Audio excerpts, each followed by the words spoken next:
আসসালামু আলাইকুম, সবাই কেমন আছেন? আশা রাখি সবাই আলহামদুলিল্লাহ ভালো আছেন। আমি আলহামদুলিল্লাহ ভালো আছি।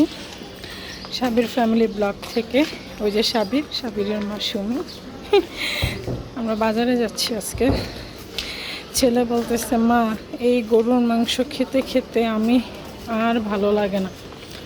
পরে বললাম যে ঠিক আছে, চলো তাহলে বাজারে যাওয়া যাক। বাজারে কি আনা যায় দেখি। ঢাকা শহরে কিন্তু মানুষ চলে আসতেছে আস্তে আস্তে, ছুটি শেষ মানুষের চলে আসতেছে। বাজার এখনো হয় না, কোনো বাজার ঠিকঠাক ভাবে বসে নাই। এটা কত লাও? না না না, কত কোন?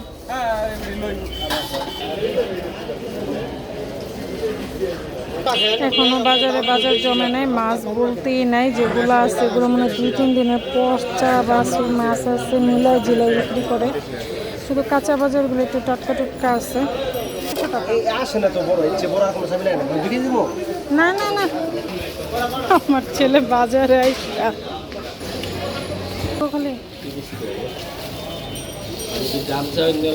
না, আপনি আমার কাছে দাম জানি না।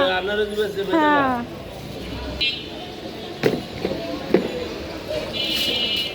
বাজার জমে নাই, লোকজন এনে গরমে। আমাদের বাজার করা শেষ। আমার হাতে মাছ, ছেলের হাতে সবজি। আসলে বাজার এখনও জমে নাই। আর মাছগুলো বেশি একটা ভালো না, যে মাছগুলো আছে এগুলো সম্ভবত আমার কাছে মনে হয়েছে বাসি মাছ, গতকালকের মাছ। আর চিংড়ি মাছটা একটু ফ্রেশ মনে হয়েছে, শুধু চিংড়ি মাছটাই নিলাম।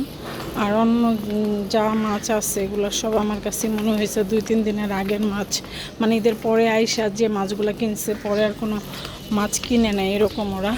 এখন যেহেতু মানুষ ঢাকাতে আস্তে আস্তে ব্যাক করতেছে, ওরও বাজার 1-2 দিন করছে বা করেও না এরকম। যাই হোক, যারা যারা আমার ভিডিওগুলো দেখেন আপনাদেরকে অসংখ্য অসংখ্য ধন্যবাদ। আমার সাবির ফ্যামিলি ব্লগের পাশে থাকবেন। আল্লাহ হাফেজ।